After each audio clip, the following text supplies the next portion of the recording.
Hi, I'm Steph. I help business owners prevent and recover from burnout. And this video is part 2 in our series where we're talking about how to set goals that don't suck and don't have you burning out by the end of the year. If you missed part 1, go back and check that one out first. So you've already covered a brain dump of your goals.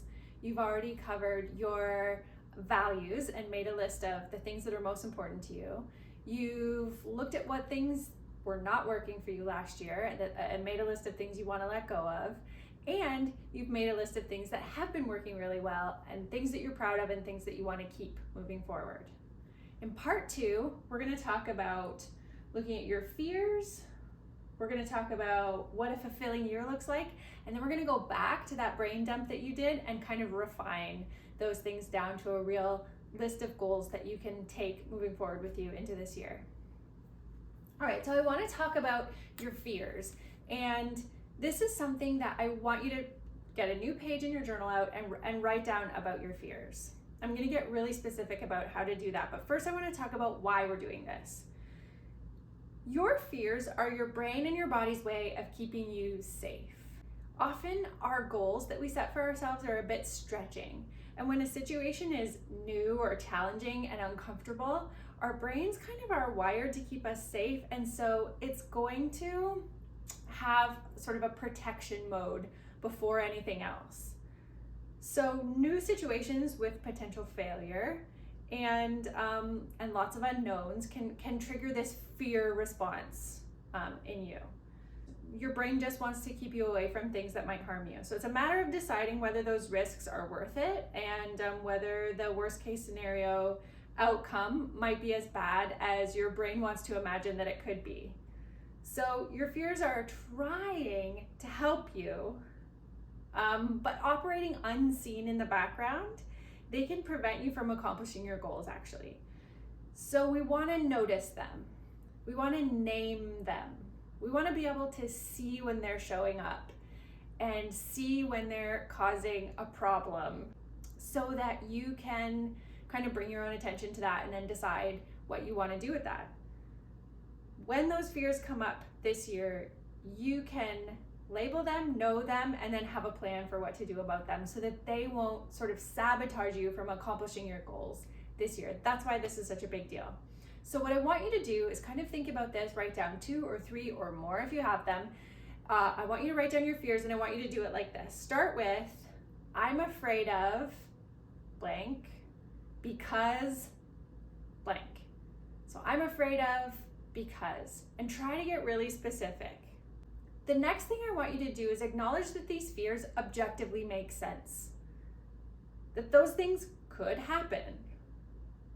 Arguing with your fears or kind of just washing over them with positive affirmations at this stage can actually make these fears stronger. So we don't want to do that. We want to go, oh yeah, okay, that makes sense that might happen. And my brain is trying to keep me safe. So that's what I want you to do after you write down, I'm afraid of blank because of blank. I'm afraid of looking dumb on the internet in my first YouTube video because what does that say about me? And then I want you to just go, yep, that makes sense. This is a really public thing that I'm doing and I don't want to look silly on the internet. So that makes sense.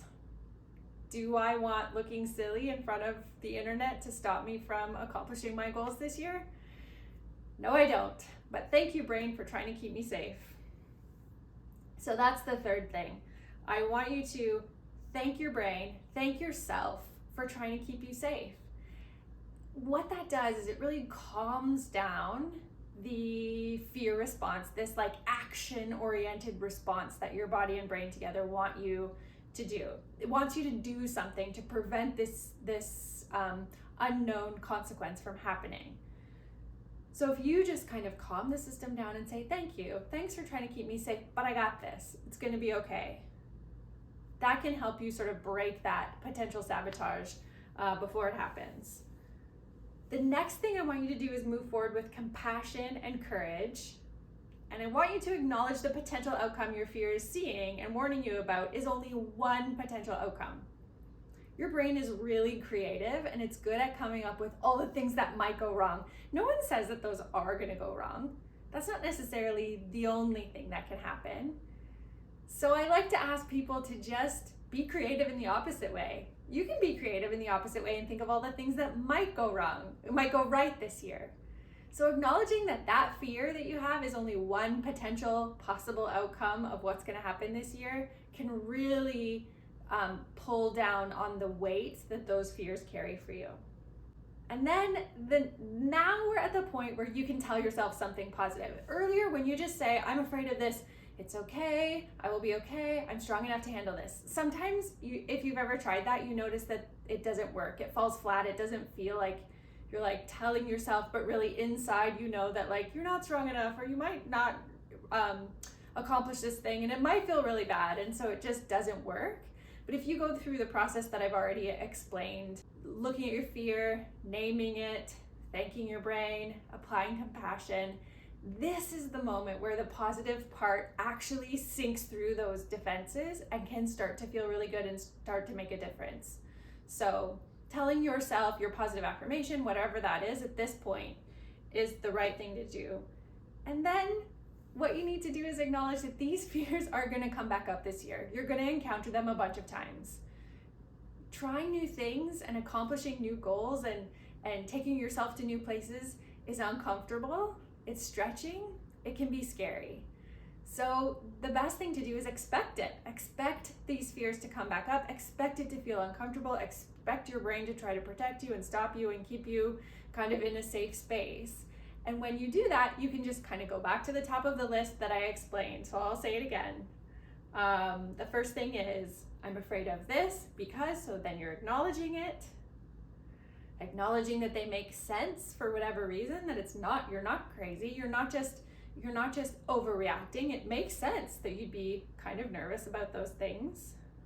Thank your brain for trying to keep you safe. Apply some compassion and courage. And then acknowledge that there are other possible outcomes out there.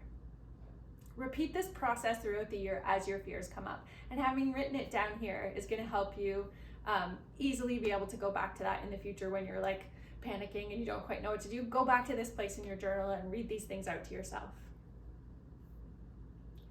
All right, the next step that I want us to do is to, again, on a new page in your journal, think about, what does a fulfilling year look like for me? What kind of things would make this year really fulfilling for you? And this is the part where you got to drop all your comparisons. So not what does a fulfilling year look like? What does a successful year look like in my industry? What does a successful year look like for the rest of my family members? What does a successful year look like compared to my friends who are doing other things? But really turn internally, and this is where you can go back to your page where you wrote about your values. Look at your values and think, okay, what would an actually truly fulfilling year look like for me? And write those things down. And at this point, after you've been able to write those things down, I want you to take a deep breath.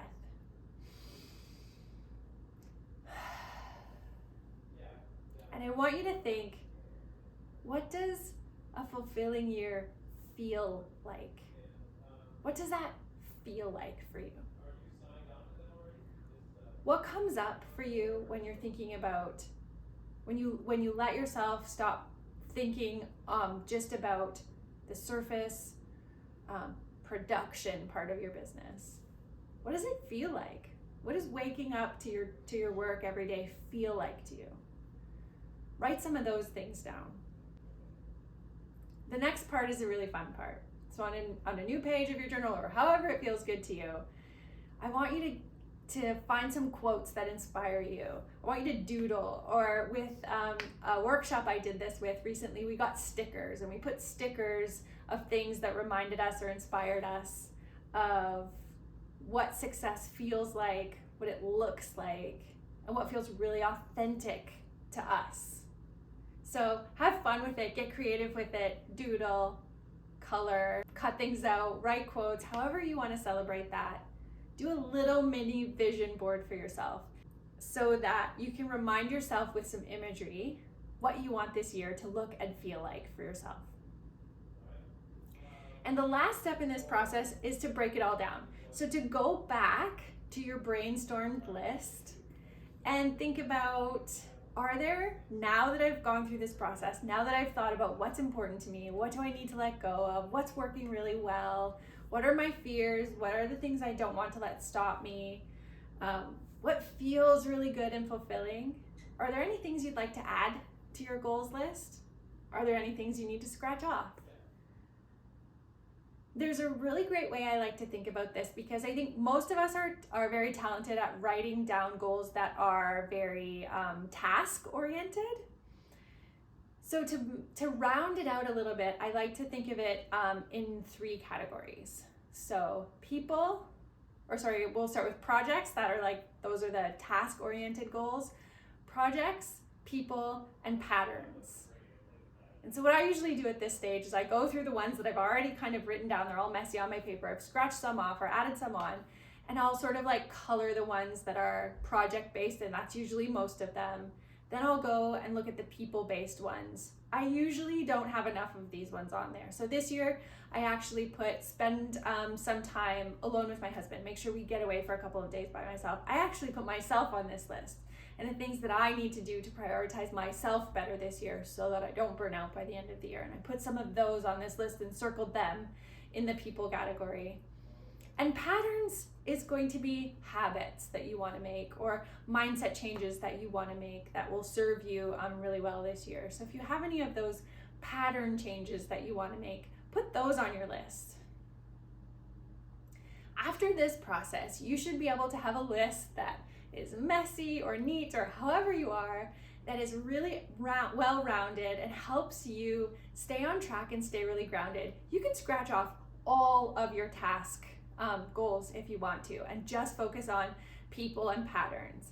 And that way you know that whatever decisions you're making through your business, through your year, you're really grounded in being the type of person, showing up as the type of person that you want to show up as this year. So I want to break this idea that goals need to be disciplined and that we need to be structured, and that's the only way we're going to accomplish anything purposeful in our life this year. I want you to know that you can walk gently into your year. I want you to know that you can set goals that feel good for yourself. And I want you to know that when you apply these to your business, when you show up feeling good and feeling purposeful and feeling grounded and feeling really confident in who you are, that's when you're going to be able to make the kind of decisions in your business that help you make money and help you grow. So once again, if you have any questions, please feel free to reach out. I'd love to answer your questions for you. Until next time, happy journaling, and I hope you set goals that really help you stay grounded and walk gently into this year.